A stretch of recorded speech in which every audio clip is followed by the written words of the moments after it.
Hello दोस्तों, good morning to all. आज अपन discuss करने जा रहे हैं एंडोट्रेकियल ट्यूब के पार्ट्स के बारे में। तो दो टाइप की ट्यूब्स आती है। एक है ये वाला आपका जिसमें कफ वाला है, ये आपका कफ्ड एंडोट्रेकियल ट्यूब है। और ये जिसमें बलून नहीं पाया जाता है, कफ्ड नहीं होता है, यहाँ पर उसे अनकफ्ड या नॉन कफ्ड ट्यूब के नाम से जाना जाता है। तो कफ्ड वाले के बारे में डिस्कस करते हैं। कफ वाली ट्यूब को अडल्ट में यूज किया जाता है। अनकफ्ड वाली जो ट्यूब होती है उसको आपका पीडियाट्रिक एज ग्रुप में, चाइल्ड में यूज किया जाएगा। अब बात करते हैं एंडोट्रेकियल ट्यूब के एटी ट्यूब के पार्ट्स के बारे में। तो ये आपका जो दिखाई दे रहा है इसे पायलट बलून के नाम से जाना जाता है। इसमें ये वन वे वाल स्प्रिंग पाया जाता है, वन वे वाल होता है। इसमें आपको 3 से 5 ml एयर उसको फ्लश करनी होती है। ये आपकी क्या है, लाइन देखने को मिल रही है। ये इसका अडेप्टर देखने को मिलेगा जो कि मोस्ट कॉमन 14 से 15 mm का अडेप्टर पाया जाता है। नेक्स्ट इसमें ये आपका कफ होता है। ये कफ क्या हो जाता है, जैसे ही आप 3 से 5 ml इसमें एयर इंसर्ट करोगे कफ का इन्फ्लेशन हो जाएगा। आगे पर आपको ये एक बाई लेवल देखने को मिल रहा है। यहाँ पर एक मर्फी आई आपको देखने को मिल रही होगी। तो ये आपका जो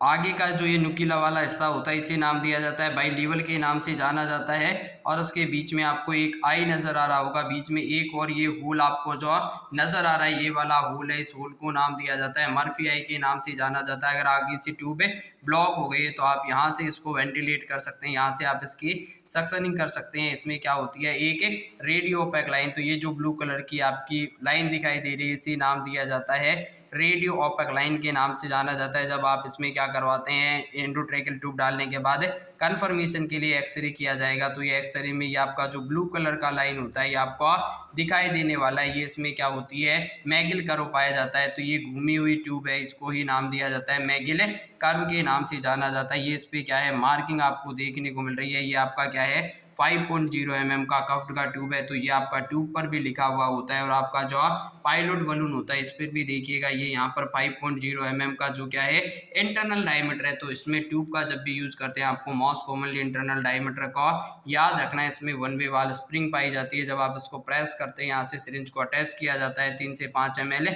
जब आप इसमें एयर भर दोगे तो 20 से 25 mm ऑफ एच का प्रेशर होता है वह क्रिएट हो जाएगा। और ये क्या हो जाता है, इसका बैलून होता है। बैलून के क्या फ़ायदे होते हैं, तो बैलून का एक तो फ़ायदा ये होता है कि ये ट्यूब को डिस्क्लोज नहीं होने देता है, निकलने नहीं देगा, एक्सीडेंटल रिमूवल को प्रिवेंट करता है। दूसरा फ़ायदा होता है कि जो भी आपके सिक्रेशंस होते हैं वो इसको इससे नीचे जाने नहीं देगा, तो प्रिवेंट द एस्पायरेशन को प्रिवेंट करता है। तीसरा काम होता है कि यहाँ से एयर का जो लीकेज होता है आप अच्छी तरीके से इसमें वेंटिलेट कर सकते हैं। एयर के लीकेज को भी प्रिवेंट करने का काम करेगा। अब बात करते हैं, ये आपका कफ्ड एंडोट्रेकियल ट्यूब है। फॉर्मूला आपने पढ़ा था कि अगर आप कफ्ड की साइज यूज करते हैं तो उसमें एज अपॉन 4 प्लस 3.5 आपको यूज करना है। जबकि अनकफ्ड की बात करें, अनकफ्ड में ट्यूब की साइज को किस तरीके से डिटरमाइन किया जाता है, तो एज अपॉन 4 प्लस 4 वाला फॉर्मूला यूज किया जाता है। इसमें सक्शन कैथेटर कितना लेना है उससे भी क्वेश्चन आता है। तो आपको डायमीटर है उसको 2 से मल्टीप्लाई करना है और उसमें से -2 कर देना है। तो जो भी आपका डायमीटर आएगा वो उसका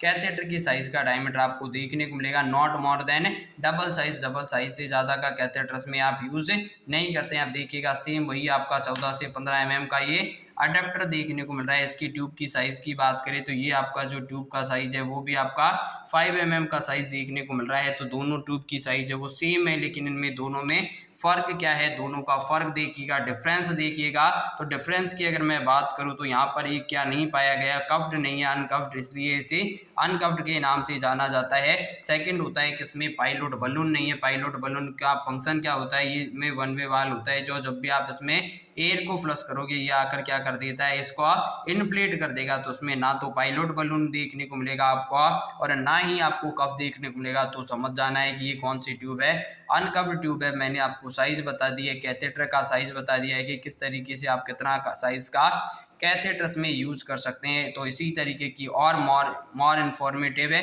प्रैक्टिकल वीडियो पाने के लिए, और जो वंदे भारत सीरीज आपकी चलाई जा रही है आने वाली हर एक कॉम्पिटेटिव एग्जाम के लिए बहुत ही रामबाण साबित होने वाली क्लास है। चाहे आप ESIC की तैयारी कर रहे हैं, DSSB, RML, SGPGI, GMCH, CHO या फिर आपका मेन टारगेट नॉरसेट है, तो सभी के लिए बिल्कुल है बाजीराव नर्सिंग एकेडमी को आज ही सब्सक्राइब करें और बेल आइकन को प्रेस करना ना भूलें। सुबह मॉर्निंग में 6 बजे आपकी क्लासें रहती है। तो बिल्कुल आपको वंदे भारत सीरीज को हर एक सेशन को अटेंड करना है। 306 एपिसोड आपके वंदे भारत सीरीज की हो चुके हैं। तो थैंक्स फॉर वॉचिंग, धन्यवाद बिल्कुल आपको सभी का। जल्दी से चैनल को लाइक करिएगा, शेयर करिएगा और मैक्सिमम अपने दोस्तों तक इसे शेयर करके सब्सक्राइब करके बेल आइकन को प्रेस कर लीजिएगा ताकि हर इंपॉर्टेंट नोटिफिकेशन आप तक पहुंच सके। धन्यवाद।